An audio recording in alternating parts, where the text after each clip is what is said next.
प्रिय विद्यार्थियों, आज व्यापार पेशे से आय का एक अगला छोटा सा टॉपिक मैं प्रारंभ कर रहा हूं।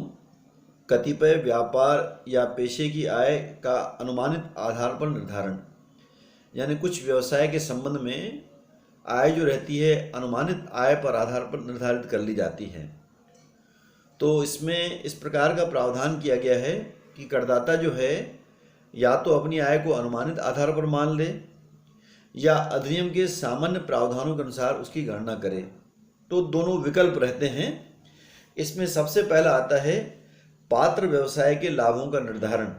आज पीडीएफ फाइल मैंने आप लोगों को भेजा है। पात्र व्यवसाय के लाभों का निर्धारण, section 44A(d), determination of profit of eligible business.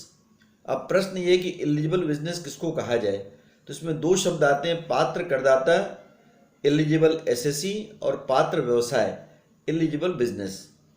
पात्र करदाता में an individual person, HUF, partnership firm, सीमित दायित्व वाली फर्म को छोड़कर जो निवासी हैं और जिनके section 10AA, 10IA, 10IAB, 10IB, 10IBA, 10IC, 80IC, 80IE, इसके अंतर्गत उनको कटौतियाँ नहीं मांगी गई, नहीं मिलती हैं।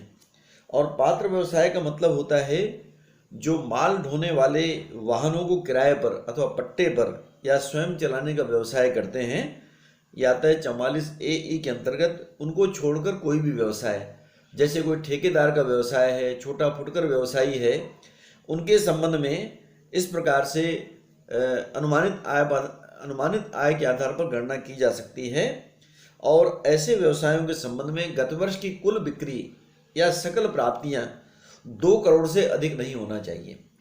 अब 2 करोड़ से अधिक यदि इनकम नहीं होगी तो अनुमानित आय के आधार पर, अब यहाँ 2 सिस्टम हैं।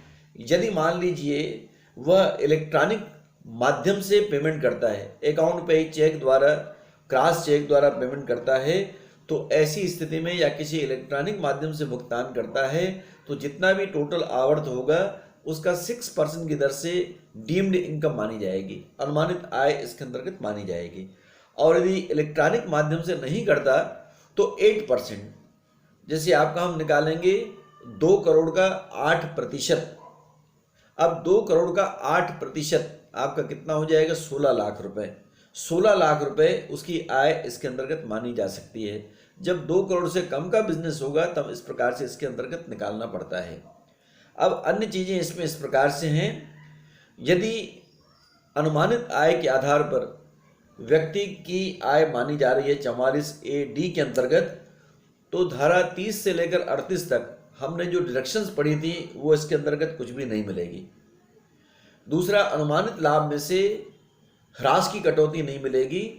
हालांकि WDV निकालने के लिए, किसी भी संपत्ति का अपलिखित मूल्य निकालने के लिए ह्रास को लागत में से घटा दिया जाएगा। तीसरी बात है, यह योजना स्वैच्छिक है। यदि करदाता दावा करता है कि मेरी इनकम जो है वो 8% या 6% से कम होगी तो कम इनकम मान सकता है, लेकिन उसको नियम के अनुसार अपने हिसाब किताब की किताबें रखनी पड़ेंगी और उसका ऑडिट कराना पड़ेगा, और ऑडिट की एक प्रति जो है वो आपका इनकम टैक्स डिपार्टमेंट को भेजनी होगी। ये कंपलसरी है। और यदि वो अनुमानित आय 8% या 6% मान लेता है तो ऐसी स्थिति में उसे कोई भी हिसाब किताब रखने की आवश्यकता इसके अंतर्गत नहीं होगी। तो थोड़ा क्लियर हो गया। पात्र व्यवसाय के संबंध में कोई फुटकर व्यवसायी या ठेकेदार है, 1 वर्ष में जितनी भी प्राप्तियां होती है, यदि इलेक्ट्रॉनिक माध्यम से पेमेंट होता है तो 6% डीम्ड इनकम माना जाएगा।